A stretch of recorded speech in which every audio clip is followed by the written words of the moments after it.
de pouvoir jeûner. Les raisons et contextes des jeûnes dans les Écritures. Au total, il y en a 4 raisons.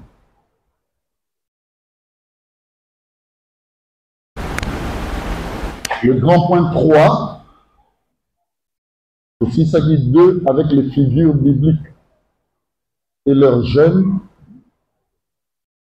Le grand point 3, les raisons et contextes des jeûnes dans les Écritures. Les raisons et contextes des jeûnes dans les Écritures.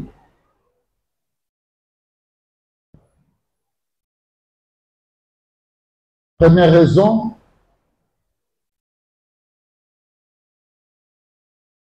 affermir son approche à Dieu.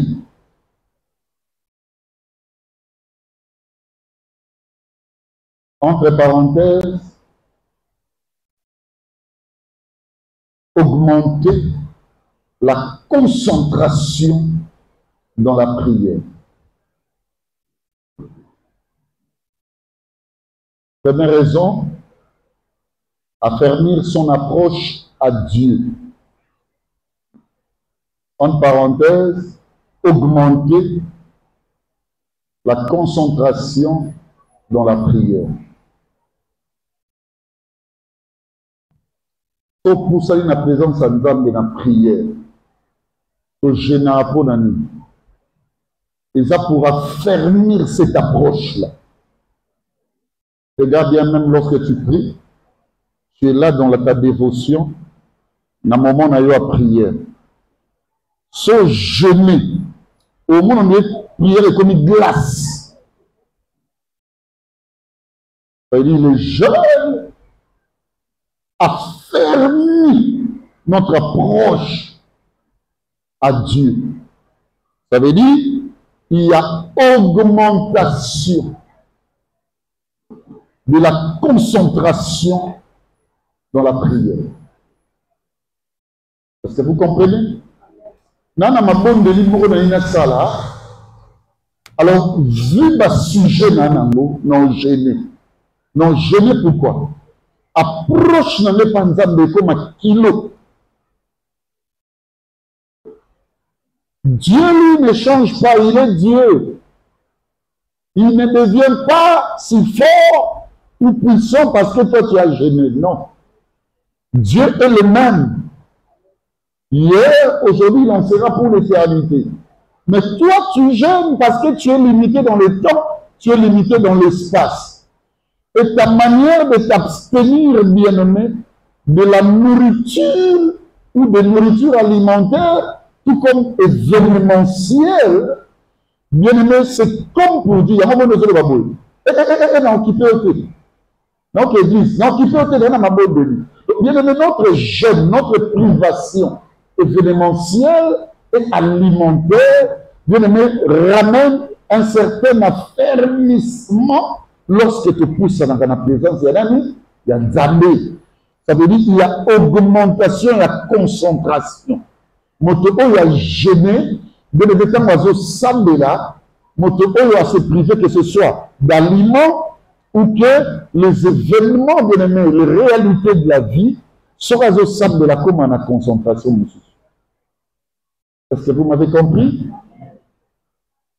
Donc, n'allez pas gêner sans savoir pourquoi l'on gêne. Ou pourquoi on gêne. Non. Quand on gêne, mes bien-aimés dans le Seigneur, première raison, c'est quoi? Ou c'est laquelle? C'est qu'on a fermé notre approche. Au monde, on dirait, nous autres, les allons sauter. Au monde, on dirait, il ose, mes bien-aimés, la concentration et s'augmente. Est-ce que vous êtes d'accord avec moi? Je vous invite, bien-aimés, à pratiquer cet exercice non physique, mais spirituelle. Parce que c'est dans la dimension des esprits que tout se canalise. C'est dans les intentions. Donc, il faut y être que lorsque on va prière avec jeûne, rassure-toi que ton approche avec Dieu s'affermit au sein de la bien. Je veux vraiment que dans ta prière, raison pour laquelle la Bible nous recommande non seulement de prier, mais également de jeûner quoi? Le jeûne. Jeûner et prier. Deuxième raison.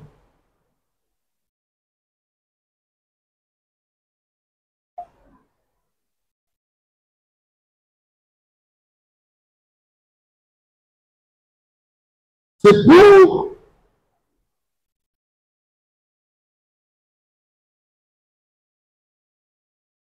l'approche fulgurante. C'est pour l'approche fulgurante de la repentance et de l'humiliation à Dieu. Alléluia. C'est pour l'approche fulgurante de la repentance et de l'humiliation à Dieu. Regardez-moi. Ici, l'homme cherche à s'effacer.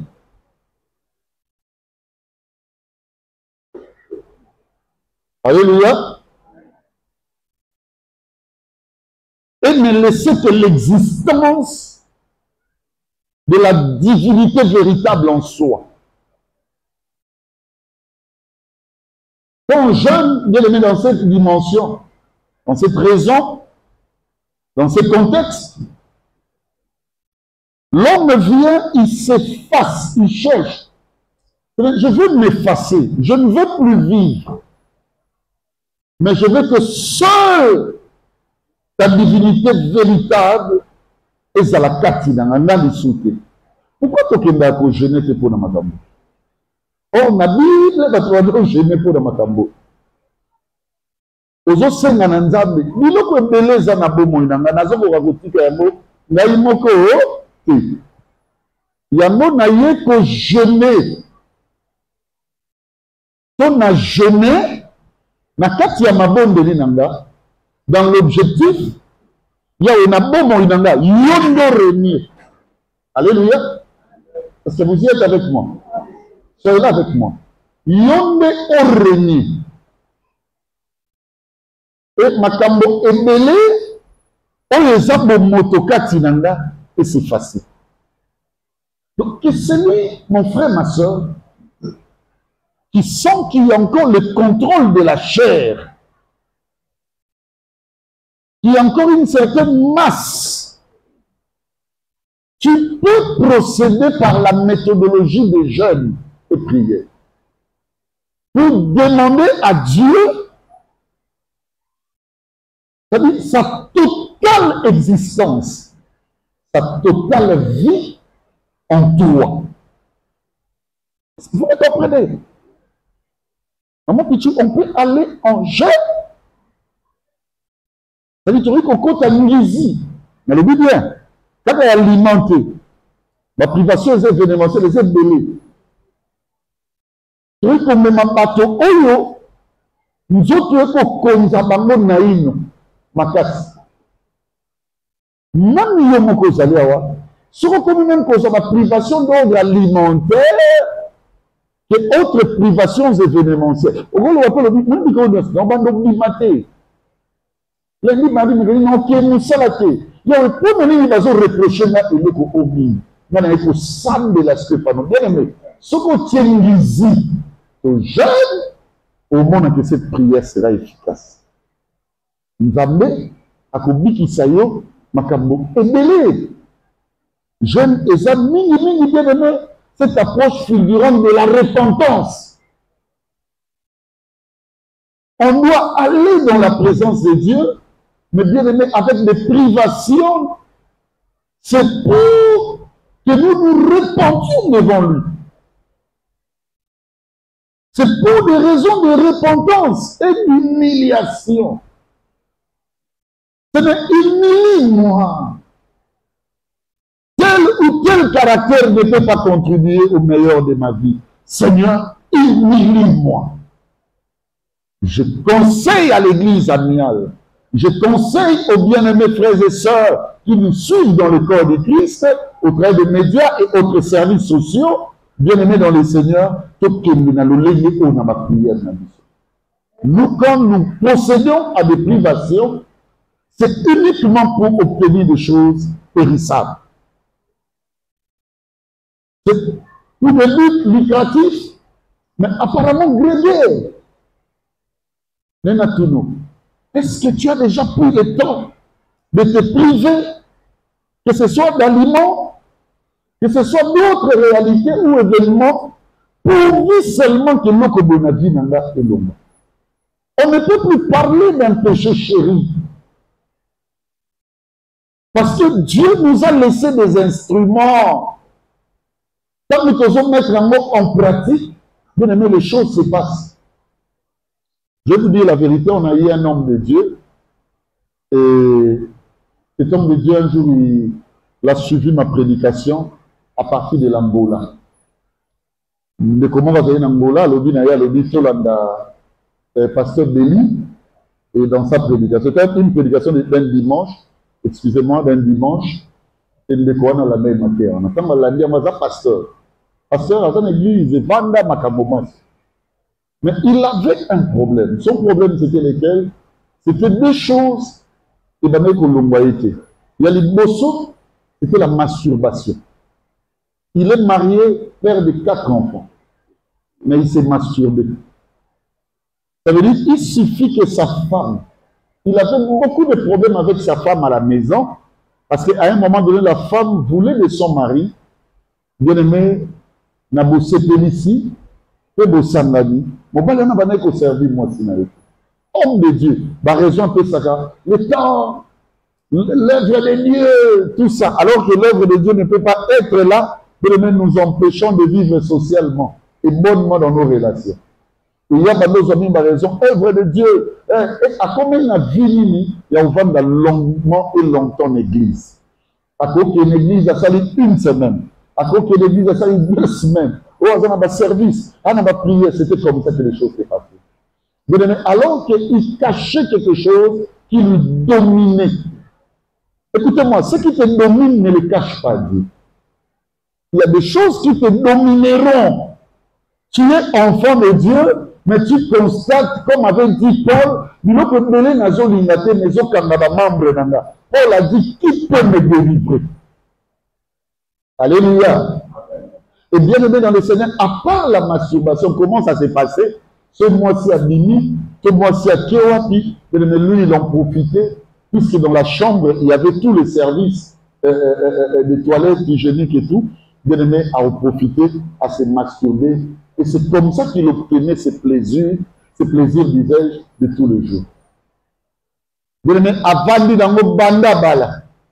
La femme a dit, ce n'a pas bien, c'est 6 mois. Toutes les années qui sont restées, avec pasteur, dans quelle aux satisfaction. Et ça s'est passé, ça s'est produit comme ça. Deuxièmement, suivez-moi, et l'autre c'était la prostitution en fait. Il faudra dire comme ça. L'impudicité à outrance. Comment ça se produisait? Bien aimé, à et lui, il avait des clients. Bassi Wadan. Ça dit, ben n'a même un téléphone. Client, Nicolas Zomo en a fait. Client, on a pasteur. Un jour, il a suivi une de nos prédications ici. Il y a trop de cours. Il a suivi une de nos prédications. Et puis, qu'est-ce qui s'est produit? Alors qu'il passe Sinamouté, je dois appeler l'homme de Dieu. C'est un collègue pasteur, n'a partagé naïf. Partager avec quelqu'un de faiblesse qui parfois sont chéris pour que le Seigneur puisse intervenir. Bien-aimé, à moi qui sonne à partager. Et je lui ai dit, pasteur, il n'y a pas de problème. La distance ne peut pas nous empêcher de formuler des prières. Moi, j'aimerais prier d'abord mon Dieu, après ça m'a une directive, de sorte que tout s'associe dans la prière. Et le Seigneur nous a dit, bien-aimé dans le Seigneur, tout ça là 3 jours, c'est-à-dire, non seulement tout bimaté, à part pour que l'église, il y a mis balai, tout liaté dans un moment, il y a journée. Et bien aimé, on est en train en prière. Tu continues la prière, tu sabes. Les manifestations, il y en a eu, bien aimé, de toutes sortes. Ma vie, ma ndoto, ma vision, ma kamsu, na boutoua, moni, bien aimé, na yemoko, antimité. Et c'était ça le jour de sa délivrance. Vous savez qu'est-ce qui a renforcé notre approche pour qu'il atteigne la repentance? C'est d'abord la sincérité de son cœur. Et deuxièmement, bien aimé, Dieu nous a conduits dans un rythme jeune. Il y a ma privation. Et il y a biloko, il faut le senga nzambelo. On peut qu'on saigne la moto à l'instar de l'exemple que Papa Béli vient de nous donner. Ça veut dire quoi? Jésus a dit à ses disciples, bah, quels esprits, quels démons, et bon niveau, bah, ça peut nous visiter. Donc, tu es jeune. Alléluia. Qu'il soit alimentaire, comme je dis, événementiel, mais bon, bah, ça y a un mot. Mais ça n'a pas esprit, oyo, et qu'on libère, yo, et ça n'a pas réalité, oyo, qu'on zole une liberté, ce qu'on y est, va prier à la jeune. Est-ce que vous avez dire? Il faut savoir la loi. Moi, on a eu, on a dit à ce moment, aux hommes, on a dit, mais moi, j'allais prier, non, il y a Sabino. Mais au sein de il y a mon frère qui vient à l'église ici, chaque dimanche avec sa fiancée. Dans mon tout le monde a serre Arlette. Pati ne prie pas. Je ne voyais pas Pati venir chez nous. Je me disais peut-être que Pati ira à l'église catholique. Quand Dieu m'a enseigné ces choses, ça ne m'a pas pris 1 mois. Ça ne m'a pas pris 2 mois. Mais je me suis donné à des prières, mais parfois je faisais des privations. Mes enfants me disent, papa, table les apprêtes. Au moins, on a ici, bon, ça va dans Zoya. Mais monsieur, on a ici, on a 8h, 9h, on a oublié, on a 16h. Pour la bonne église, à la matinée à Messa. Dans mon cœur, je sais que je disais, Seigneur, ma famille, regarde mon frère. Plutôt que les gens diront, lui, oui, mais regardez son frère. Au lieu de l'aimer au talaka makambobo, au côté de la raison pour aller visiter. Tu ne peux pas te priver de beaucoup de choses pour lui, pour eux, pour elle. C'est plutôt comme il faut s'en pour ami, repentance, c'est mon nom. La première des choses, Maman Pichou, la Bible dit Jésus rempli du Saint-Esprit. Même dans le désert, à qu'il ne jeûner. Et le commentaire biblique dit c'est pour la préparation de tout ce qu'il a fait dans le ministère. Mais le salut de Dieu ne sera pas proclamé en 20 cas bouillis. Nous sommes ouvriers avec Christ. Et parmi les instruments de travail, il y en a également les jeunes. Jeûnant pour la banane. Yo mozo mona teke bavie na bango ekemabe. Yo mozo mona teke bazala na bachance. Maman Pichou, tokota ngizi pour l'église. Totia koloba, église na biso ba hypocrite, église na biso non, gênant. Dans tous les sens. C'est ça notre responsabilité. Si nous voulons que les gens s'humilient à Dieu, il y en a aussi des pratiques de prière liées à des jeunes. Quand on va se donner les bien-aimés de cette manière, maman, bano, sambela bana, sambela mobali, mobali, côté la moisi, côté la bana, ndeko, côté la libota, prions. Il y a une influence, moi, côté de la famille. Là, c'est ce que vous avez. Et comment il peut qu'une famille unie, et comment qu'il y a une race divisée. Mais toi qui as des oreilles, toi qui as l'éveil spirituel, personne ne peut faire ça par Satan. Dieu ne peut pas diviser son royaume. Alors la moindre des choses à faire, commence à te priver de beaucoup. Prie à Dieu. Dis-lui, Seigneur, je veux que tu descendes, que ta repentance soit formelle, que les gens t'adorent, qu'ils s'humilient à toi. Et dans cela, Dieu va nous bénir. Troisième raison, c'est pour la fortification d'événements. C'est pour la fortification d'événements et les missions missionnaires et les missions sacrées.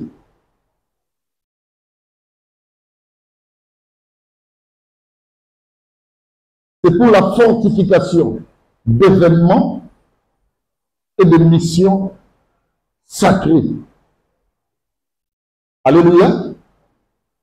C'est pour la fortification d'événements et de missions sacrées. Je vous donne un exemple. Comment ça l'école? L'initiative m'est venue en Europe. Je sais une chose, que j'avais fait ma prière, mais c'est une visite. Et seul je sais quel type il y a une visite, mais ça va qui? Seul je sais. Mais ça va qui? C'est un événement. Pour le monde a besoin de Kaboué. Même ma pasteur, que Dieu bénisse le pasteur Simon en France. Il m'a appelé, il m'a dit, Pasteur Béli, je suis l'école. Que Dieu bénisse les amis de partout. Ils partagent les liens, ils nous suivent. Il faut prier pour les événements. Et c'est la moi, je suis là samedi, mais je suis là, la famille. Nicolas Nyon, c'est un événement. Je suis là, mais c'est un événement.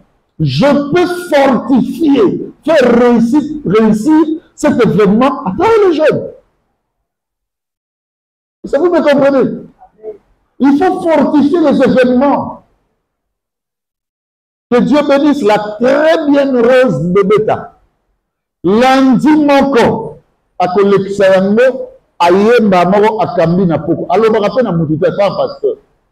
Le bon agent, il y a un robe, il y a salité boule. Avec un lundi bogo. D'abord, Pambola, Amnaye, bien aimé, nous saluons la mémoire. Lundi, on a que Zamba, 5 heures. Sur la zone transport, à ce Seigneur, on a boutou. Pour vendre bien aimé dans zone c'est dimanche na pourquoi n'a pas la même chose. Sera Monica bazone talata etina dadi. Demain c'est lundi. Montagne, abé na montagne. Nana transporté. Au bon on a zumbo on a fini. Je sais qu'à qui qu'on la mission tande. Pourquoi? Alors quand ma prière lundi, c'est un événement. Bien aimé à te fortifier. Pourquoi tu ne fortifies pas les événements avec l'Ingizi? Fortifiez-nous.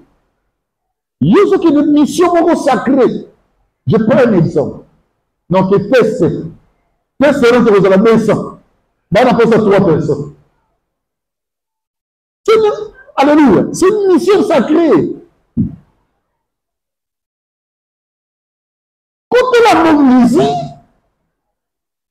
nous allons se donner au Kénéwana. Et comme on a une dimension de souci.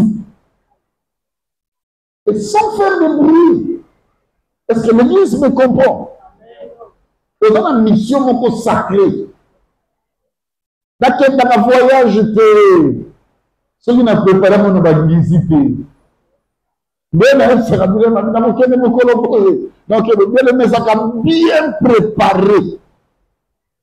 Je prends mon temps de préparation. Partout, je vais partir. Tout récemment, là, je devais m'y rendre à Brazzaville pour un deuil. Bien aimé,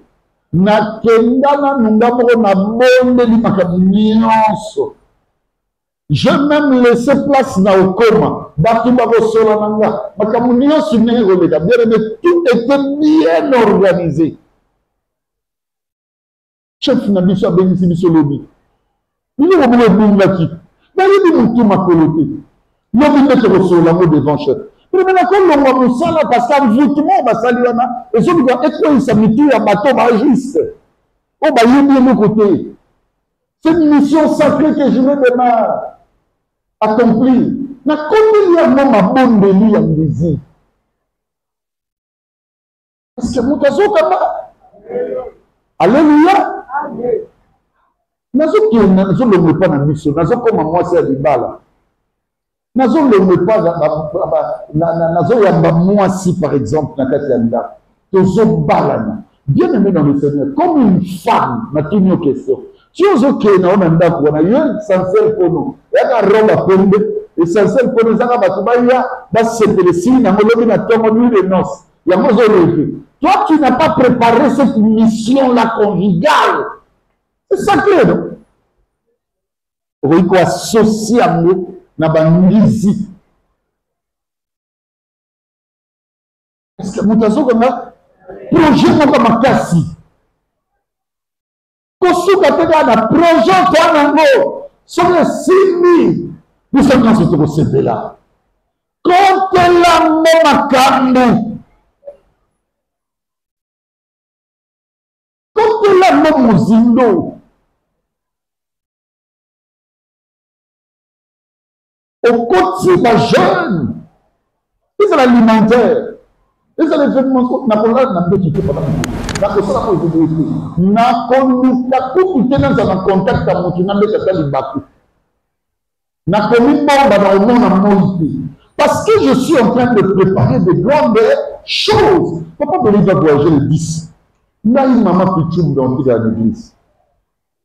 Ma famille déjà pour prêter une mission sacrée et na motu mso azo sepela kende korotila na pichou akozua na molimo akozwa bimankoko bapasi mosuku baboloka na nzoto na ye eza bapasi ya bamaladi ya moi te eza bitumba oyo ozobunda mozoyeba te okimonanga yango yango oyebaka te dabi douleur boye dabi yo vandi ozolobaka douleur me nga namonaki makambo mosusu na moni tumeur, na moni cancer de sang.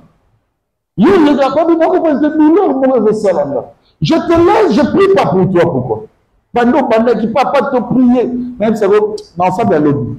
Ce que je suis, même je lobby. Non, et ça me tourne pour ça là. La charge elle est immense. Le diable n'a pas besoin de combattre les fidèles. Il va plutôt s'incarner dans le fidèle, lui faire fidèle. Il y a pas s'incarner dans le pas bon, ça ne se même pas béni. Pas s'incarner dans le à cause de l'eau. Le diable fait ça, à s'incarner si on est l'église. Au moins, son voyant, qui sont comme si on a un avoir Bélial. On nous en a un mandat. Le diable, quand je détruis, c'est comme ça. Dans les fidèles, ils s'incarnent. Mais il y a pour détruire, parce que Bamou va aussi aller sous la protecteur. Entre dans la prière. La mission, elle est sacrée. Ce n'est pas une mission de quoi on a comme ça. Mamoziki, moi moziki, on a quand on a comporté moziki, mamoziki, makamba molimo eza na kati na yo ozoyeba te manda ndako nazwi manda nasala manda ina ndambo batie ngai représentant ya bapersonnel bien aimé bozomona bilongi oyebi bango te yabisi yo nde kende koloba yo nde mokonzi ayokelaka ayokelaka bino te pona kanga pona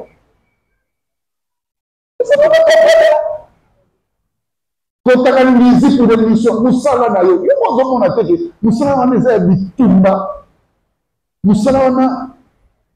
ils sont enviés par beaucoup de gens.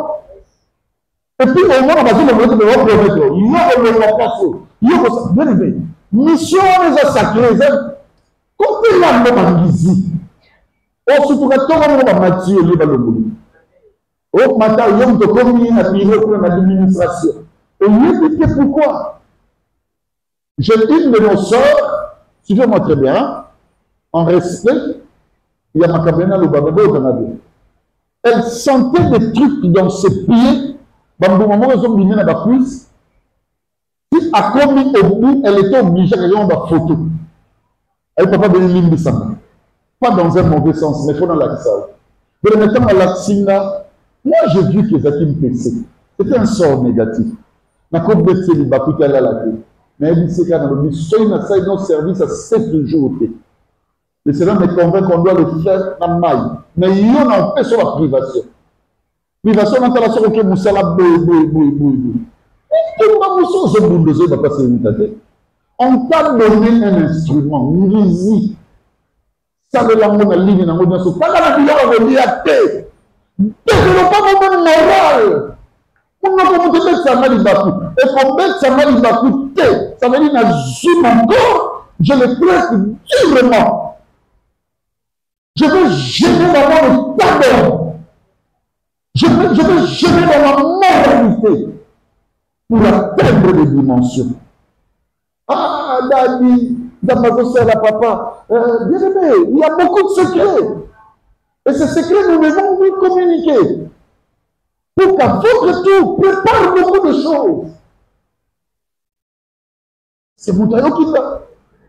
Pour qu'il refasse la place, on va appeler sur affection. Affection, c'est comment régler le problème. Bitumba tombo, bitumba mili, bitumba popo. Est-ce que vous comprenez maintenant? Et ça, ma mission sacrée. Et ça, ma responsabilité mignonne. Et c'est ma bandisi. La même chose que la parraine a passé. Moi, j'ai dit ça la fois passée. Ma prière, moussou, ça, là. Nazaki surpris dans Vandiao. Moi, mon balai, il faut remplir ce formulaire, ce qui souche. Nous avons dit que nous avons maman abinoté. Mais où est-ce qu'il y a un beau calata? Ce qu'on va dire, maman Pichou, Victoris. Tu es en quelle année? Je suis en 6e. On a dit de l'année prochaine. Maman Pichou n'aura même pas un seul fils. Il y a bleu blanc. Tous les enfants à l'université. Et bien, monsieur Basile ici, monsieur Basile Mata, le escalier. Toi, tu crois que je sois beaucoup? Nous comme monsieur Basile, ma privation. Fou. Kolata kitoko kolata. Kosomba. Bandeko. Nizinaka.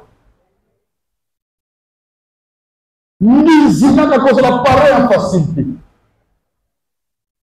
Alléluia. Nizinaka. Qualité il y a pas sacrifice au ça en termes de ma privation il y a des gens bien de même que nous serons des résultats au niveau. L'homme encore ma maman. Zemi, na bali na bizi.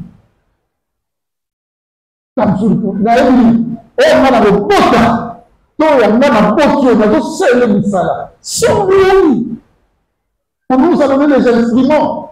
De la même bien. Pour te faire rayonner dans les abysses. Pour que ça va ma seule. Même si tu as un bateau à bounder les bissotés. Papa, ma bota de celui qui a fini. Papa, na boti biso bele kamuke yeno azo makamu nyoto na mara mbele na bosala mazomo se na likolo ya wana na mokili bazo bundisa biso pardon zomo se na likolo ya wana na quartier bazo bundisa na mapambu bazo bundisa na makelasi bazo bundisa na bawenze na pardon pardon nous avions vendu notre pouvoir à l'ignominie en ouvrant les portes démoniaques au diable. Nizinaka. Est-ce que vous comprenez? Nizinaka. Au moins, on va vous donner vos saluts. De changer. Yiba yo musala meti aventure. Yiba yo moi na meti aventure. Yiba yo le bien aimé. Non. C'était sacrifice de privation de gens par le pour ta cause au nom de Jésus-Christ. Quatrième raison enfin, les jeunes accompagnent les décisions importantes de la vie. Les jeunes accompagnent les décisions importantes de la vie.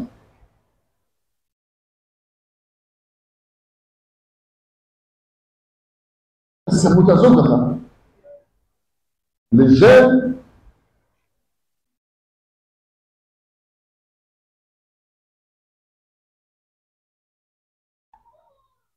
vous connaissez les grandes décisions de la vie. Je donne l'exemple d'une décision. Maman tante abana ekoleka ndenge na moni yo na lingi yo. Apichomoni oui wa nozelo. C'est une décision importante de la vie. Et jeté. Si j'ai parlé avec 10 hommes de Dieu, 8 m'ont dit ce que je vais vous dire. Ce n'est pas mon qui n'en va dans ma main.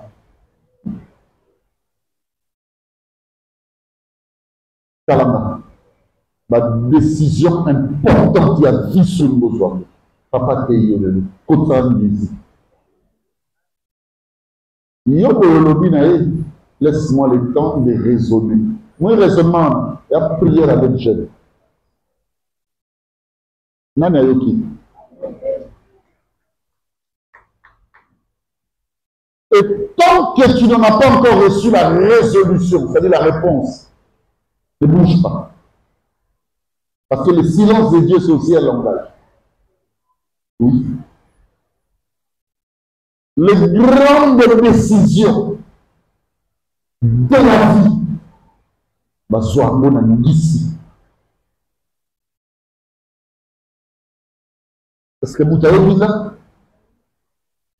Quand tu veux prendre les grandes décisions, bien aimé, les grandes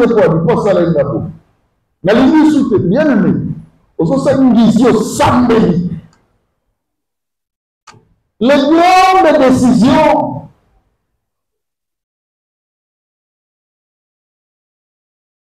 s'obtiennent et se prennent.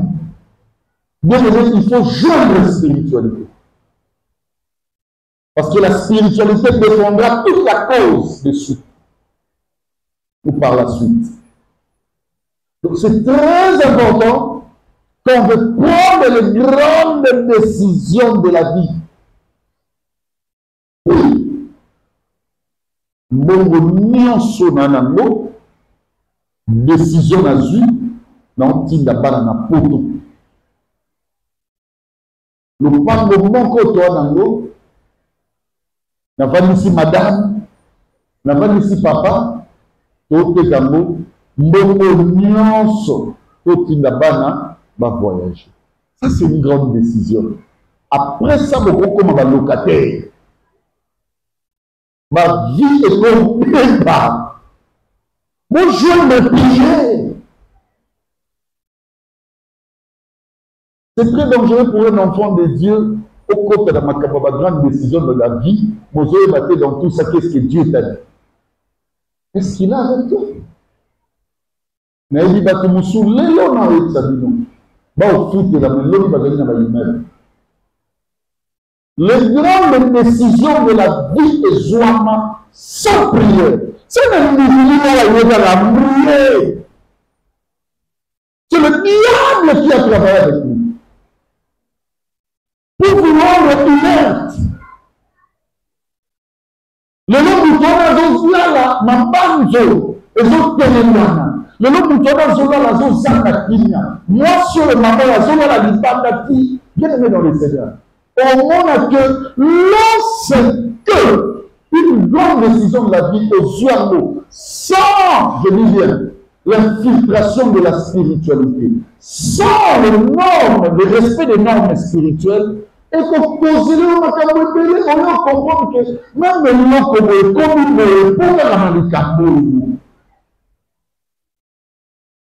les grandes décisions, le va se bien l'idée aujourd'hui. Tout que nous capacités, tout que nous, papa t'a dit ce dimanche sur la prière. Alors, parmi les décalogues, c'est-à-dire les commandements, il y a l'homme de Dieu. Ce que même toi, tu ne sauras pas aller le chercher. Pour que Luc est le vrai, je parle de l'homme de Dieu. Je ne parle pas des encadreurs qu'on a placés et qui se sont placés, bien aimés devant les gens, pour les amener à des ministères des embroglios. Et il n'y a pas d'entendu les gens dans et ça va désordre. Je ne parle pas de ces gens-là, mais je parle de l'homme de Dieu. Mouton nous a mandaté, Zolanga Mili Mwabatu, Bombelanga Bamope, Bomisela Babomba, la Roya de Soabami. C'est ça l'homme de Dieu. Et papa, je vais prendre une grande décision. La sœur, grâce au Quito, on a salué ça aujourd'hui avec l'ancienne Jenny, chez moi à la maison, Tokani Sambo. C'est grâce au Quito, le mariage, il faut battre la date. Battre la date, si on va les combiner, ça n'a invitation. On va la tourner, je dois consulter papa. La sœur grâce au Quito arrive chez moi, de me suivre moi bien. C'est un témoignage vraiment amusant. Elle arrive chez moi, il y avait des gens dans ma maison. Et je me suis dit, ah non, il y a des autres. Je continue dans la chambre de maman. Là où ma mère dort. Et puis ma mère n'était pas là. Je continue. Je suis Jenny, je vais m'emballer. Dans mon cabinet, Jenny, je continue. Je vais à cette grâce au Quito. Cette grâce au Quito a formé le sac à venir $50. En francs congolais. Je dit, papa, offrande de l'action de grâce, $50 à Foucault.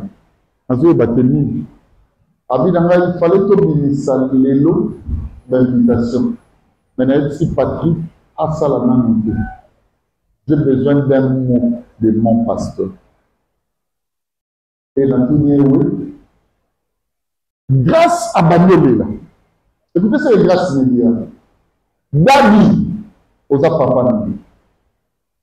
Que le mariage de ce lobby, la lobby, et comme les papa. Dis-moi ce qu'il y a dans. Même lui, ce dans la chambre de maman. J'ai mis un panier. J'ai mis un commis de carrière, zone, la magnon, c'est comme une main. J'ai entendu quelque chose me dire.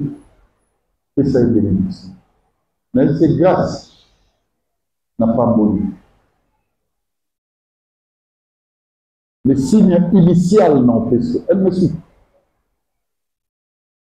Ton mari te laissera membre de l'église amienne. Même si moi je demanderai que tu parles. Et tu seras heureuse dans ce monde. Alléluia. Même si cela n'a pas été le cas. Mais je parle en tant qu'homme de Dieu. Azal décalogue, Azal loi. Ce que Télémie va se soumettre à la Bible dit il a compris les prédictions des envoyés, le parole de ses serviteurs. Alléluia. Donc, bien aimé, on a une décision importante. Nous avons une association ensemble.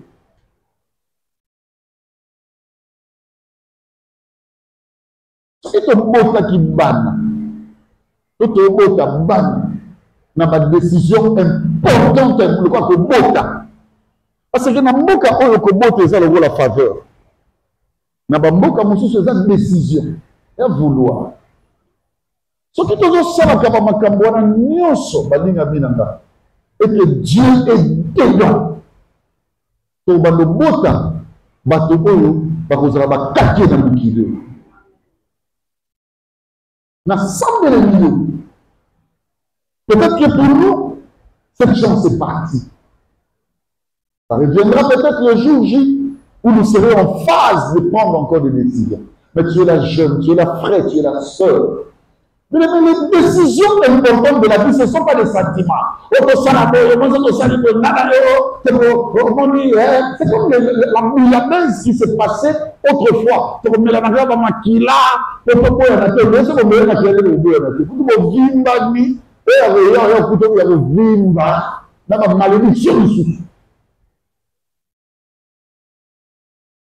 Si on monite ma décision importante, comme une dossier à ma copie, il y a ma copote au bon ma vie. Moi, je vais aller en sucre.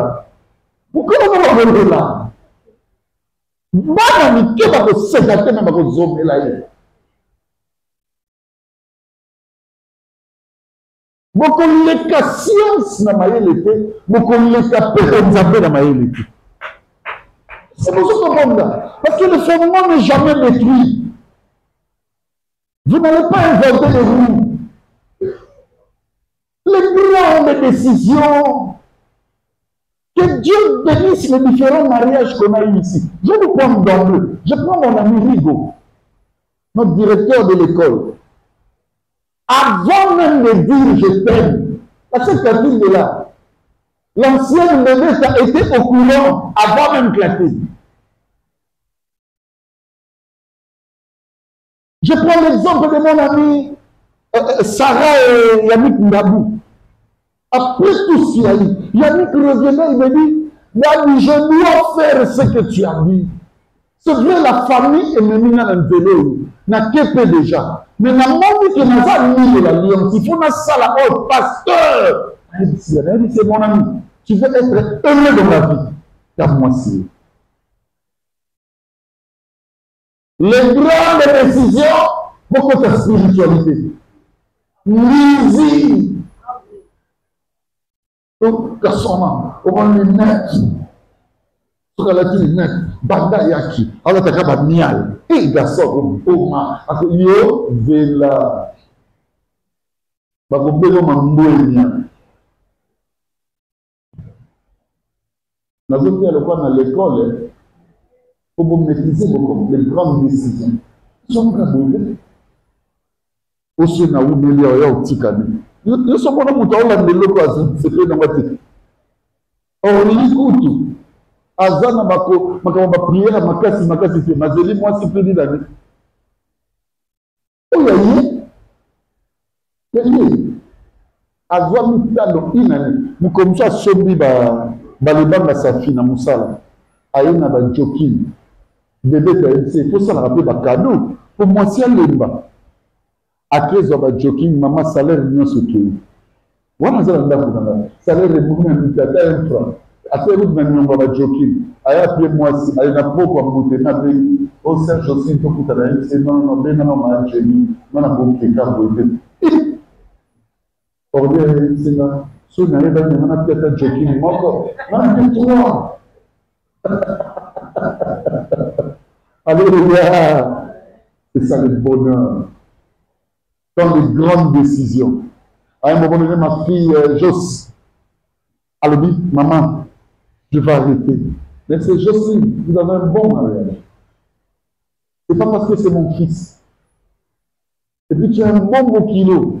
Ton beau kilo, ce n'est pas un délit. Maman est bonne avant que tu fasses tika, la décision. Il y a un moment qui est un bon photo. Mais c'est tu as un bon mari demain, ma fille. Mais elle nous bon, ça va aller. Oh, papa. Mais c'est la zone de qui est Rosanne a dit, oh, il faut toujours. Après, nous, de combo monde. Les grandes décisions. Et puis, il y a pour l'union là. Et puis, pour l'union là, il y a parce que les grandes décisions de la vie, on a de légèreté. C'est mon tour. Sida sexuel, syndrome immunodéficience acquise, sida, AIDS, c'est-à-dire, nabo moto na mobo, et ça maladie à bâti au bazo à grande décision. Car la nini na légèreté, na bimaki na. Les grandes décisions. Maman Pichou, la femme pour pécher sexuellement, il faut se déshabiller. La totalité. Parce que Dieu a pris le secret de sa grandeur à Tchambo sur sa décision entre ses deux membres. Quand une telle décision, nous avons une fragilité. Pas venir pris. Vous pensez que vous pouvez nous son appui et ça nous monte au monde en bien. Décision pour la secte. On a ma science, nous se remet. Na ba secte muso mabe ya religion ba lo ba Adam na Eva no mana ba yeke za secte donc comme si secte na niveau ya bonde et kabona mutu na famille donc une telle décision na yo mona moi comment on met ce côté pour un plaisir de 2 minutes et quelques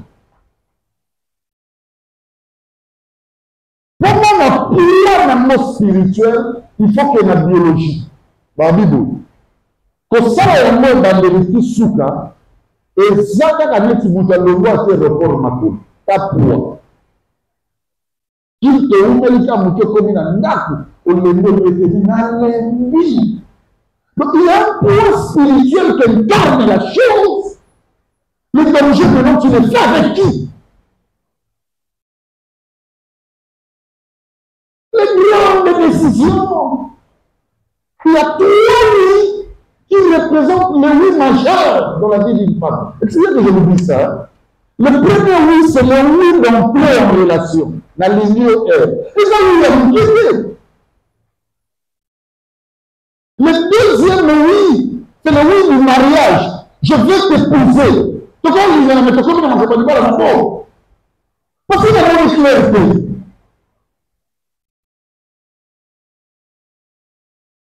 Troisième oui, c'est le oui de la maternité. Je veux maintenant te donner des enfants. La pérennisation existentielle. Et c'est ce que vous quittez.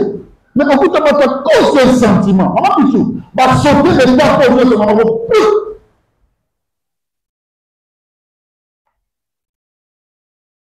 Et on l'appelle erreur. Mais dans cette erreur, ça plaisira sur quelqu'un. Quelqu'un là, c'est la femme. Parce que c'est elle qui a la clé. L'homme n'a pas la clé, c'est la femme. Et bon, on a pour un mot, mon qu'il y a marqué ça, ce qu'on sait ici, un mot encore, il y a un viol, il y a mon pied au bas de 5 ans de servitude pénale. Si ils ont maté, au cours, on a 20 ans. Mon oiseau a 5 ans et il y a 6 000 qui a harcelé. Vous comprenez ça? C'est lui qui a les oreilles pour entendre. Il entend ce qu'il exprime. Ou une décision, le coup, la peau d'un piaka. Ok, mais pas vraiment dans ce boulot. Ou c'est vraiment pétable. Décision que vous avez moi, il a mis. On me met à prier, au lieu où on a mis les athées. Décision de Minda va nous sommes à classe. Donc, il ne pas ceux qui n'ont pas la chance. Pour vous, c'est une décision que même ta mère n'est pas ton père, ni ton père. Quelle décision tu prends? Je remets les grandes décisions de la vie. Bazouakayamo, nga bimana ndaku na biso. Na komi ko sala wu. La lina bimana ndaku na biso.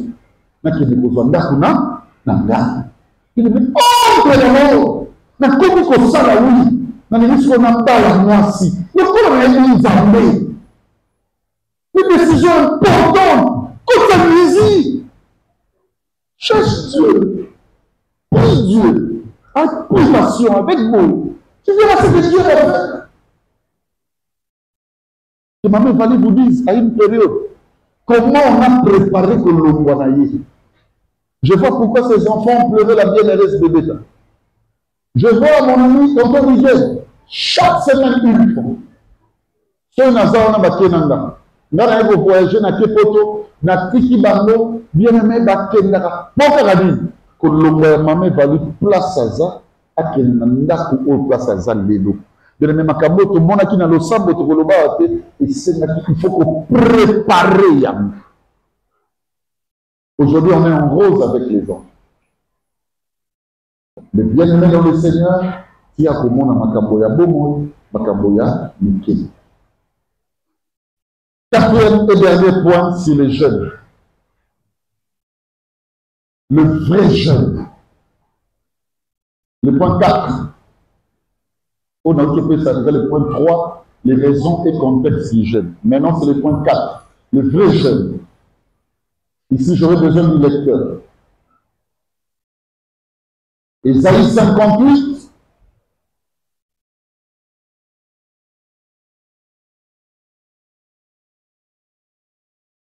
Aujourd'hui, on a 2, même tout à 5. Ici, on parle de vrai jeune. Le vrai jeune. C'est-à-dire quoi? Bah, j'aime quand je dis que la même zamba c'était là. C'est quand les gens sont la mort va de ce peu.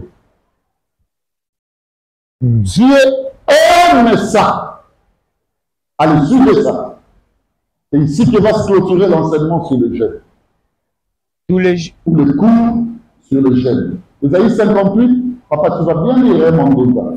2 à 5. Lis expressivement en respectant la ponctuation. Quand les gens ils me cherchent, ils veulent connaître mes voies. Les coloniaux sont dans un monde ensemble parce que notre bateau. Non, bien le bateau. Oui. Comme une nation qui aurait pratiqué la justice. Façon de la maison, on vient d'un monde sérieux, on pratiquera plus justice. Et n'aurait pas abandonné la loi de son Dieu. Et mon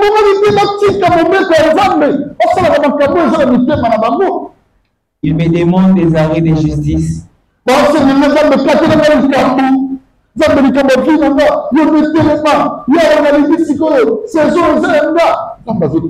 qu'est-ce qui se passe? Il désire l'approche de Dieu. Et nous sert de jeûner si tu ne le vois pas. Tu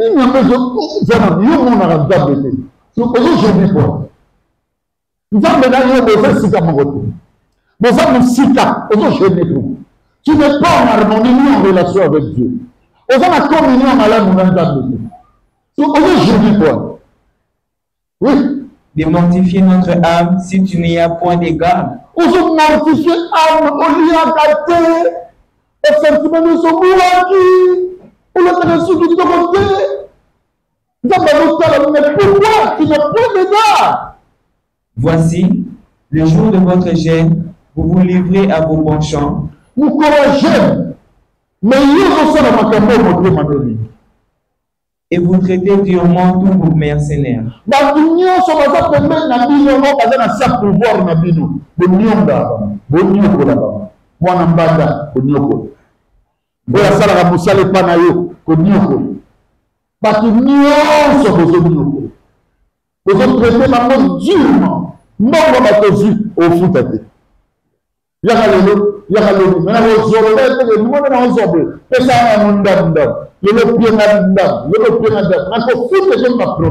Pourquoi tu traites durement les autres? Oui. Voici, vous gênez pour disputer et vous quereller. Vous gênez, ne pas y, vous avez la division, et pas y, on a pas solaté, mais on a pas gêne. Pour frapper méchamment du poing. Aux gêner, c'est la vengeance. On peut pas le coffre, maman salé. Comment tu gênes comme ça?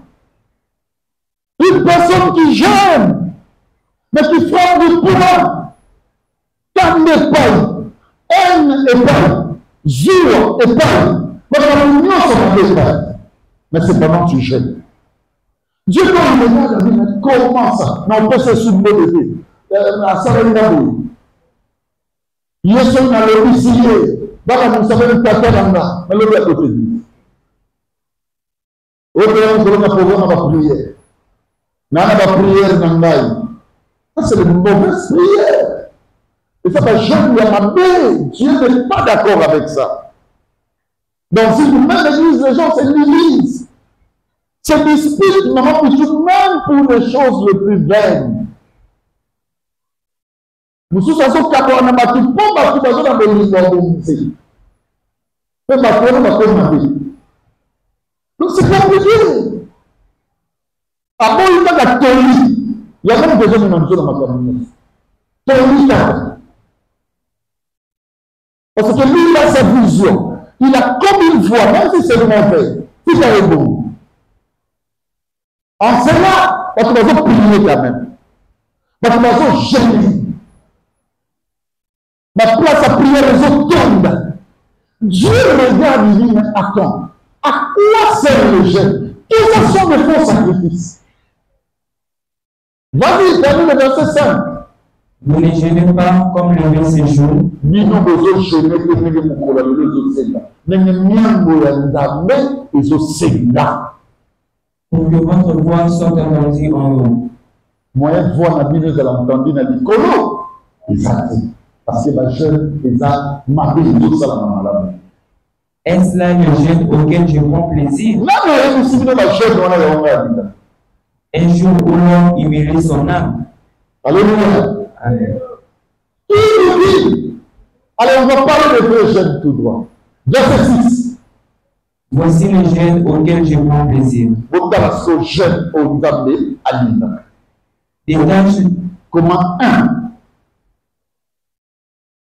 un amour? détache le chêne de la méchanceté. Comment? Détache Le chêne de la le chêne méchanceté. de la méchanceté. Aucun jeune n'est beau. Le vrai jeune.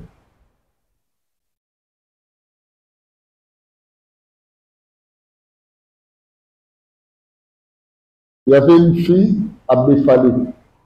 À l'époque, ma maman a dit la fille a créé un problème contre ma personne. Et ça m'a passé. Parce que c'était une petite sœur du quartier. Pas si petite ça là. Après, Nicolas et sa maman a besoin de papa de l'union. Maman a organisé de leur relier. C'était notre maman aussi, dans le quartier. A organisé de leur relier. On va passer avec l'Ecclésiaste. On a dit là-bas, on a mangé à Foukami avec papa de l'union. Mais pour moi, avant que on ait à quoi, nous comme si on a quel niveau nous c'était l'église à l'église. Na moni, na protocole. Ah, frère, na zoko karaboy, na karaboy, il y a une Bible, il y a pasteur. Moutini lié pour la toute première fois. Na une Bible, na na Bible, on a lu en Simon. Qu'est-ce qu'il y a dans le Seigneur me dit pas? Pas du beaucoup de jeune. Méchanceté au moment de monter ma foi. Et tu sais comment une personne peut garder la méchanceté. Détache ce bien, non? Détache ça! Vous savez à la fin, avant la Bible, Dieu me dit, il faut que c'est ma pardon. Nous avons beaucoup de bien sur la réponse avant votre bataille. Au sein de ma vie, briller, votre comportement briller, non, comme moi. Non, il m'a fait que moi, comme ça, dans la vie. Parce que là, c'est pour les cabis. Pour les cabis de quoi, ça peut dire. Mon santé, il ne peut pas dire malade, ne peut pas dire. Détache ton cœur de la méchanceté. De avant de sortir, Dieu me dit que mon âme s'excuse. Pasteur, n'a pas ce pas dire sur le colo, pour un quel, de le mettre à quitter, c'est pas mon âme qui mais c'est quand tu venais prendre la Bible, la moelle, pour que ce soit une et eux, ils répondent à Dieu là. Le diable, s'il veut te jouer, le faire, il se joue. Et pas de gens qui peuvent dans la coupe, qui ont fait là, dans la propre terre. Là, on va comment essayer de rien en nous. La Bible d'abord, il n'y a pas. Alléluia. Détache ton cœur de la méchanceté. Mais l'émotion, la colère, elle va te combler.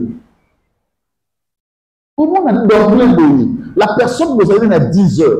La personne doit venir l'élo. La personne doit venir hier. La personne doit venir semaine passée. La personne doit venir il y a un mois. D'emblée, t'as appelé. Ton cœur se noue de la méchanceté au point que tu ne sais même plus bien parler de lui. Bon, tout le monde va avoir tout place. Après, normalement, nous, la semaine pour se limiter. D'emblée, pour raison de décoration de ta vie. Mais tu oublies que le diable frère tes prières. Il te frère. Il te freine, même si tu fais du mal, même si tu gardes un souvenir nauséabond, il y a mon toi. Détache ton lien ou ce lien de méchanceté. Au comité à niveau, et il a monté cette félicité. T'as donné la famille, t'es dans le pays. T'as donné la famille. Mon cœur a brûlé. Pourquoi? Deuxième. Dénouer le lion de la servitude. Comment? Dénouer ou dénouer. Ton mot là. D'abord. Dénouer le lien de la servitude. Entre parenthèses, esclavage.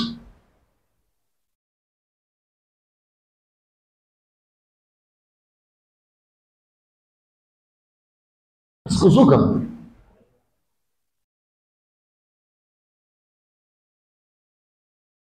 Alléluia.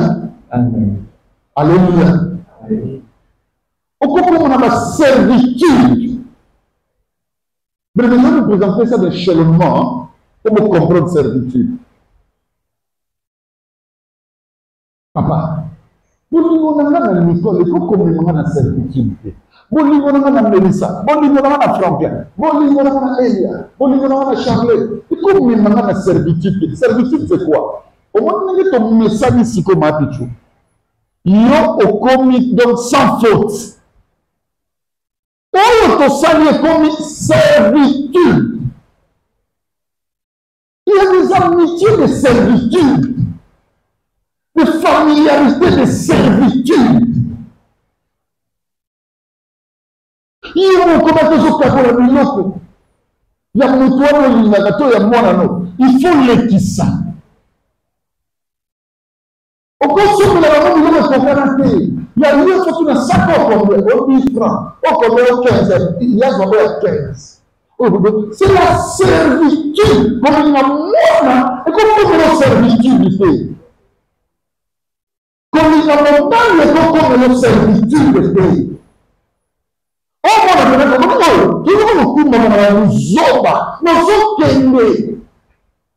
Servitude des actes d'esclavage, au lieu d'annoncer que si les armes kilo, c'est mort. Conseil va couper sur le Cameroun, c'est-à-dire, et comme un ténèbre, et comme une servitude.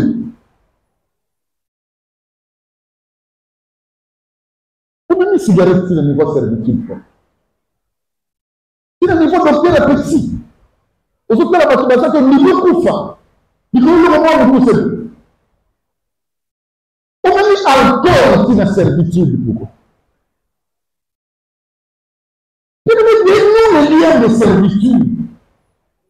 Vivre le fait de comment on va faire dans notre pays, après on dit mon balité, non, non, on moi cité. Donc on est comme si on la servitude. Le sujet de la servitude. Donc on nous a comme un dame de feu au bal.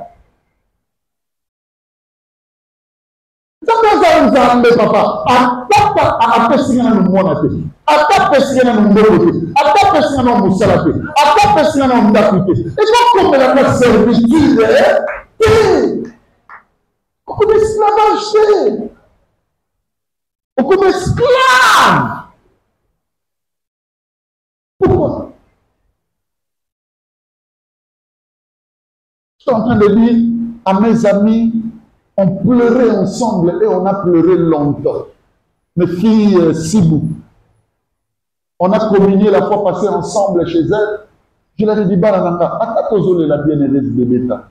Tozole les bisous dans son poids mon côté. Montuna, manaya, et dit poids au moins émotionnel. Je vois ma petite Nani Jocelyne a commis la chambre si quand Balala est bébé. Elle a pleuré toute la nuit. Elle m'a appelé. Elle m'a dit, papa, je t'en ai là. Abinanga papa. Je vois l'ancienne. Et bah, tu n'as pas tout dans ma maman pasteur. Je la vois ici. Abi papa, non, mais il m'a passé pour. Bah, il dit à ça la prière. Je dis, oh mon Dieu. Là, ici, ben, c'est de mon obéisseur. Oui, ma mère, elle va te bazar. Mais lui, c'est tout pour passer. Parce que n'y est pas na biso gagné mota. Est-ce que c'est comme un maquilla? C'est comme quand je regarde ma mère, elle a perdu toute la santé. Et on se va dire, mais qu'est-ce qui se passe? Elle n'a pas de bébé. Mais attends, tu n'as pas dit bon, elle a une photo dans le mois de mais il faut le voir. Il voit bébé, c'est comme la chose servitude. C'est comme une servitude, les gens vont te dire, là. C'est comme moi qui suis musulman. Ça n'est pas ici. Mais les gens vont consommer ça, ils ont des poulies sous eux. Ce qui est sur la tête, c'est que sont des poulies. On va le dire. Vous avez un sou, voilà, vous avez des poulies sous eux. Donc, misala na biso, totala comportement, caractère na biso, action na bikolosité. Et bon, humain. Toi, ça na mambi, lokola yo, lokola.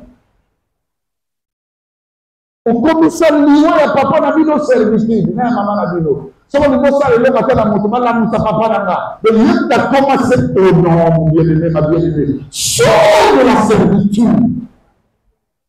Donc, j'aime et ça te donne la liberté. Rends-toi libre. Moi, si à boya kamutu na mutu. Mobali ya boya kamutu. Bandeko ba boya kamutu. Kopikela mo ba crise. Trahison ezalaka. Reniement. Humiliation. Ezalaka na mokili. L'église, et ça va nous la plaie balaka. Comme la situation est comme un servitude était. Comme dans la couche dans la casa, dans la bominga, à quoi pourquoi? Pourquoi vous qui les ont commandés? Non. Sors de la servitude. Aussi peut-être, ma petite, il y a mon conduit, faiblesse, donc comme ils ont nos servitude. Et comme esclavage, mon bimbapo dans le. Ou comme esclave dans l'eau. Au fin n'a qu'à le coup la copine. Au n'a qu'à le coup à colline. Au bout n'a qu'à le coup à cobol. Au cabot n'a qu'à le coup à colline. Ça devient pour toi une identité. Là, tu te mets sur le famille. Au lieu d'habiter. Comment tu te fais esclave de quelque chose? Il faut qu'il ait les gâtés, donc on s'en vient. On commence esclave, il a pas mis son monde dans nos glaces. Esclave, il a pas mis son monde dans nos pays.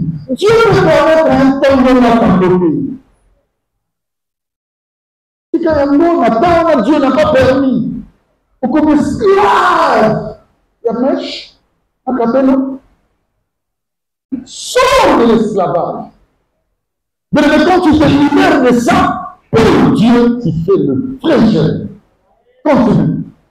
Renvoie libre les opprimés. Renvoie libre les opprimés. Au moins, maintenant, ce canal a monté. Et Zala Salayoni renvoie libre tous les opprimés. Ma œuvre, ce nom est la Salayamade. Qui va s'occuper d'un bambou?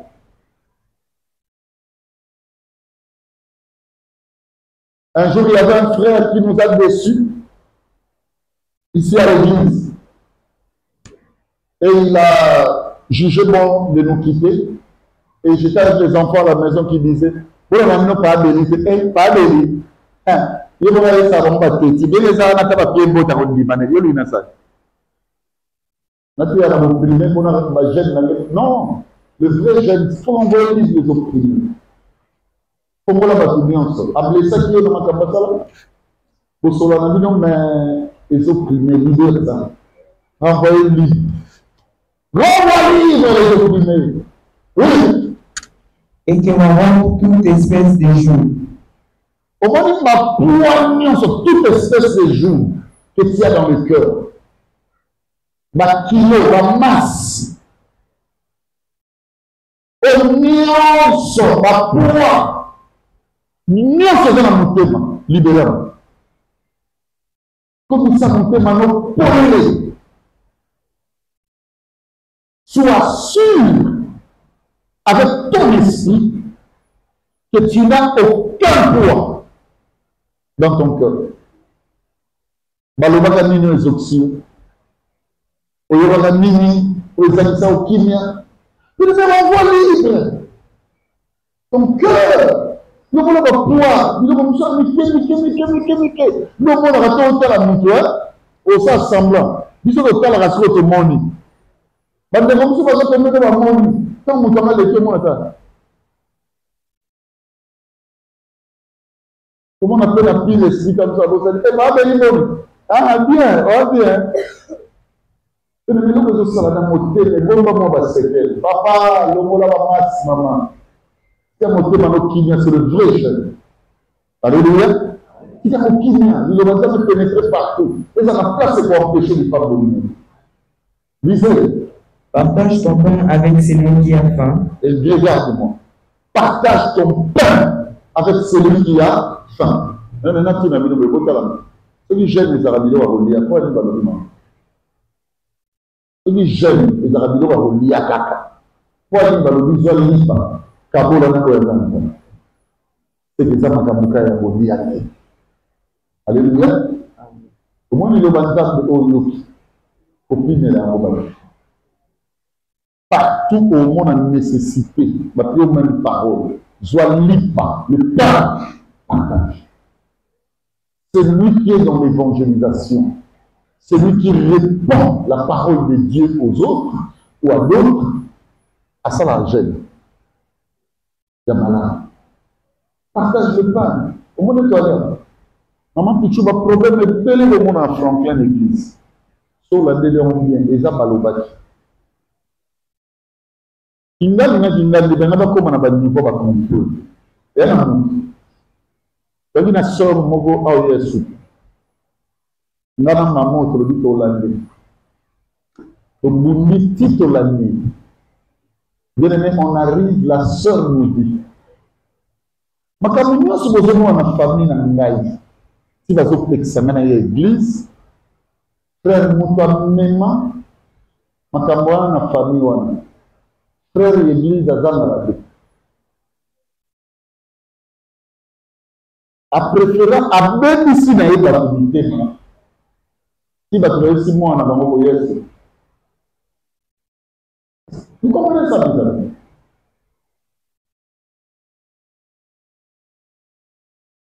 Beaucoup de situations que vous avez dans le monde, et c'est la situation que vous suivez. Et c'est la balobaki. Maintenant, on a une question. Au lieu de partager à Nyoka, à Swaka, Bisoto Kupa, partage à l'Ipa. Le pain, c'est la parole de Dieu, c'est Jésus qui est le pain de vie. Écoutez-moi, si tu le partages bien, au moins, on n'a pas ce problème en les a. Au cours de Mandeko, tu as bandé Cléo. Au milieu, ça ne fait rien. Tu vois le mal qu'il t'a fait, considère ça jamais. L'Ibissaï. Tu vois les tambours, bien aimé. Tu partages, pour ma camou, et sans le savoir, on a un sentiment, et ma camou, on y a mis les bateaux de Sola, pendant ton matériel. Et tu as mis le vélo, il y a un monde de Kouéima. Est-ce que vous me comprenez? Il y a une sœur qui partageait des choses avec d'autres sœurs ici.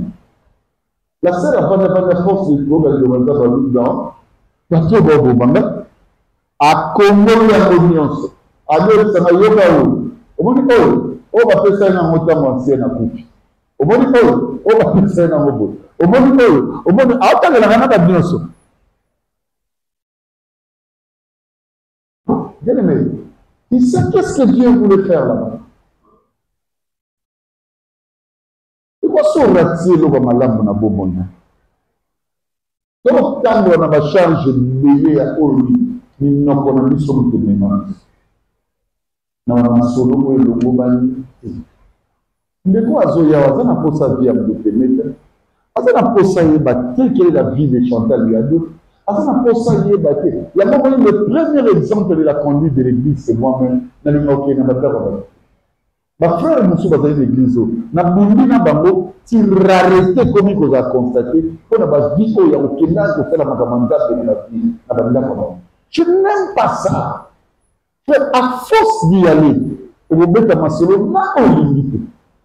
À force d'y aller, tu vas commencer à découvrir n'a pas sécurité.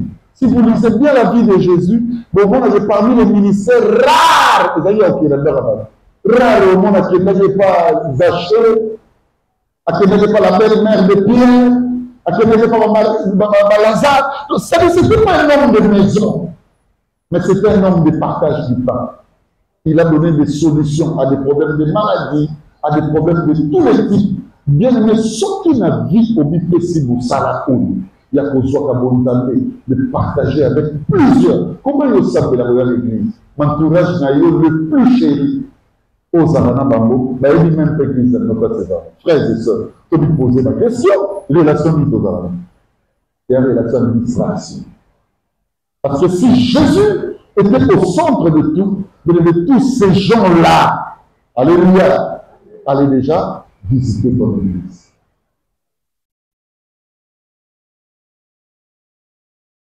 Et fais entrer dans ta maison le malheureux sans asile. Quand ça n'a pas malheureux sans asile, bah tu vas pas bien la malheureux. Quand ça n'a pas, on va dire que là c'est là dans notre sans raison. On va dire que là c'est pour rater. Mais là on est raté. N'a pas mal du tout nous avons raté. On est malheureux sans asile, non. Mange ça, fais ça entrer dans la maison. Mais monsieur va tomber qui mais monsieur va filer qui accent. Pourquoi tel, quand ça ne va pas malheureux sans asile.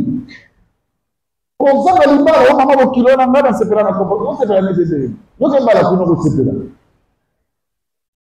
Quand ça va malheureux sans asile, il n'y a pas de coup. La maison dont on parle ici, c'est ton cœur. C'est l'hospitalité spirituelle. Comme ça, après, ça reste une beauté. Bien la maison, c'est dans mon thème. À cause de quoi?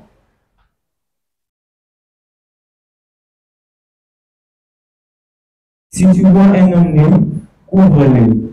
Si tu vois un homme nu, la première des choses, c'est le ministère de Tabitha Dorcas. C'est la compassion numéro 20. Couvre-lui.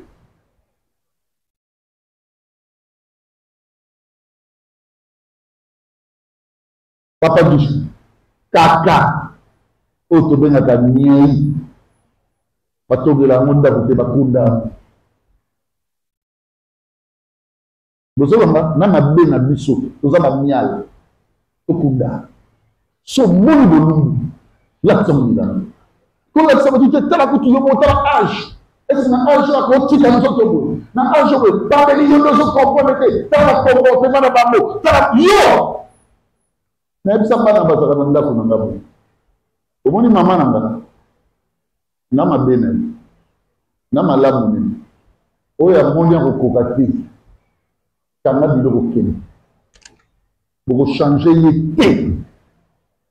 Et ma mère, elle est comme ça. Attends, on a catholique, attends, on a mialité. Pour le catholique, on a kokati. Ma loi pour être dans lui. La partie nanda. Il y a kokati. Donc, il y a kokati. Tout le monde a une milité dans la famille, tout le monde. Et vous, il y a beaucoup de bandes.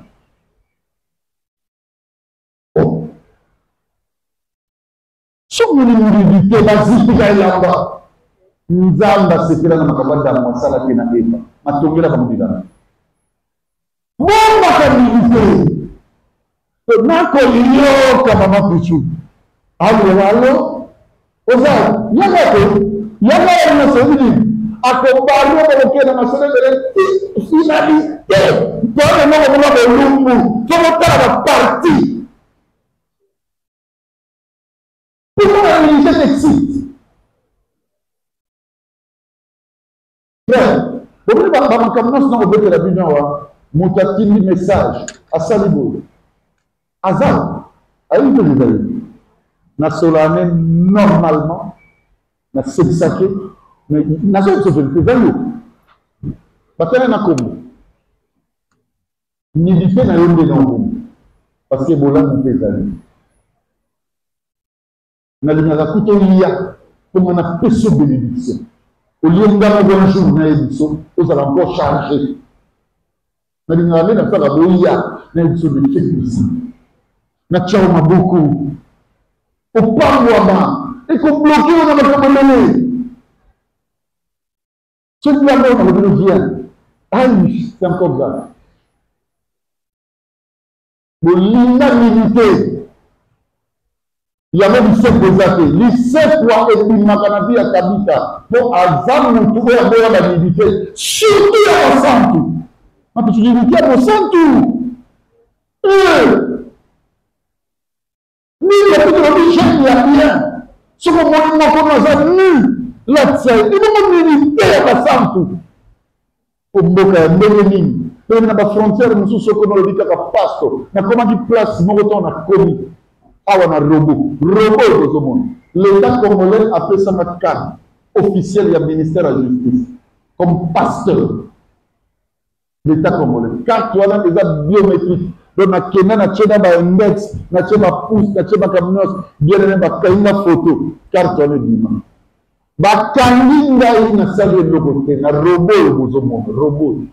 Na vie na moutara, na zoke l'église, na la cette carte. Mais tout n'a pas na voiture. Vous là, j'attends carte à minute. Ba vie pasteur. A gobe na police na kamaye, ba pasteur, ba soko mambo. Carte à pasteur. Et le bélier et le côté. Mais na kemboka moko ya mundele. Bien ba soldat ba monte moto azalaka wati. Ndela zu ya moto. Ben le Seigneur va me mettre toujours quatre regarde. Mais c'est mon ami, excusez-moi, je viens de Kinshasa. On peut quand même voir ma document dans la BBC passeport avec son hôtel. Mais après je suis pasteur.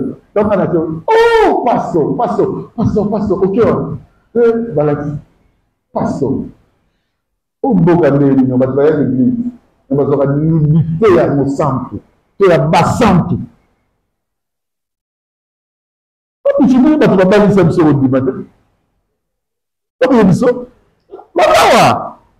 mais il ne pense que ça va m'aballer. Parce que la commission de son mois sans bali. Mais il dit même on a un siko, n'a pas dit ça que côté. On a l'accès déjà que prépare-toi. Mais on n'a pas de vie. Dans la salle, aux ennemis. Et là, quand on m'a dit qu'on va jamais. Comment on est dans la situation? On a ça de confiance. Aïe, ici, on m'a bien sali. À quoi qu'on m'a envoyé mon côté, erreur, humanum, erreur diabolique, l'erreur est humaine. Il pousse à l'erreur. Au coup, si tu dans mon côté, c'est pour mon vie, c'est homme. Même ça fait à quoi il sait quoi, toute la création est définitive. Il y a un moyen que le salut lui soit proclamé. Mais il y a un niveau de niveau là, il y a des bases à souka. Et là, on te reçoit, exact. Tout ce qui s'est passé aujourd'hui, tout ça, la vérité. Mes amis, les Sibou et autres, qui vous disent, tout ce qui s'est passé, bien aimé, la famille, il y a anciennes bébêtes qui nous ont créé des choses et des choses. Parmi les initiateurs, Église Plasto, Limaki. Donc elle a amené des choses, mais ça est là, l'église. C'est un faux frère. Il y a la servante de Dieu Solange qui n'a plus. À qui écoute la Mogabi? Attendez un peu. C'est que vous le dites, mais papa béni à tout le Mogabi. Tu oublies même que si tu as un diplôme d'État, c'est lui qui a payé les frais. Alors, quand tu peux là, il n'y a pas d'imprécation. Il y a une comme ça, nous avons joué, on est chinois. Vous ne savez pas jeûner. Et on va prier les affaires. Bon matin, les amiales entre eux ne se mangent pas. Parce que dans ça, il manque encore. Il faut que vous ayez. Mais le même décoration, ça concerne ma même mort, mon bébé, même nous sommes à qui là, trop beau. Nous sommes issus par le lien du sang de Jésus. Même si ma deux amis, même si Maman Africa, Baboli na fac, au lomoté, ba 2 ans de faiblesse, au Zala, Vanda Kinya na Kepoto. Ce qui n'a lié, n'a créé deuxième version. Au Sala, pour le Saraki. N'a bani Moussala. Qui vivra, verra. Qu'est-ce qui t'a tué? Tu as manqué seulement des gens. Pour dire, tu vois, telle nudité, on va faire quoi? On va le tenir. C'est ça le problème. Les gens aiment dire même ce qu'ils ne maîtrisent pas. Ils veulent découvrir. On est dans la femme. Donc, à ce moment-là, là, il y aura le problème. Pourquoi? Tu veux bien jeûner à Biyaka, toute situation limitée. Au moins, le coup, il y a Sony, à Bissa. On est dans le bandeau. militaire okotambola na liya mokata kokaka likambo te eza monene olekisi no olekisi Dieu te bénira en facilité et ne te détourne pas de ton semblable. Kalamba sukata wa pour dans les lois ne te détourne pas de ton sang semblable osobo yi tombe au boîte si tombe lundi tout ça mardi au boîte si au niveau général pour se détourner en assemblée de quel que soit le cas. Moutoumso osobo na mabele lo tu ne sais pas ce que Dieu fera d'autre. Alléluia. Est-ce que vous me comprenez, chers amis? Kalamba. Considère dans la vie tout le monde. Pour ça, la montée le voter au lac qui tu n'es rien devant moi. Ne le fais pas à quelqu'un. Il ne faut pas se détourner de son semblable.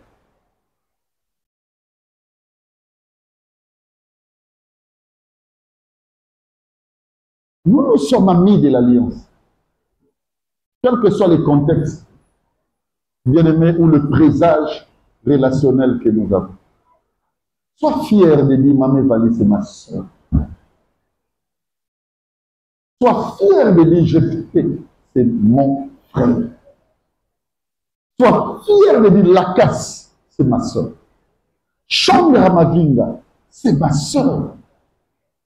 Mouta Aimé, c'est mon frère. Alléluia. Quand il dit Diane, c'est ma soeur. Nina, c'est ma soeur. Mais quand tu commences à te détourner de cette familiarité, ça pose problème. Celui qui veut bien jeûner, il ne faut pas se détourner de ses semblables. Considère et honore l'autre. La Bible dit que l'humilité nous fasse regarder l'autre comme étant supérieur à soi. Mais considère tout le monde. N'attends pas toujours que les autres viennent te saluer. Quand le culte se termine, va auprès des autres. Ça va en beau. Ne te détourne pas. Ne dis pas au seul semblant de la monnaie. Ne le fais pas. Ne le fais pas parce que tu ne sais pas quel est l'éclat de l'avenir. Et puis tu dois solidifier en fait ta prière ou ta vie des jeunes. Que mon Dieu vous bénisse au nom de Jésus-Christ. Amen. La petite précision, avant que le directeur ne parle, demain, en lieu et place du combat spirituel, demain, je vais ramasser les sacrifices. Comme ça, on termine vendredi avec le combat spirituel et le dimanche, je vais introduire sur le Saint-Esprit. Merci.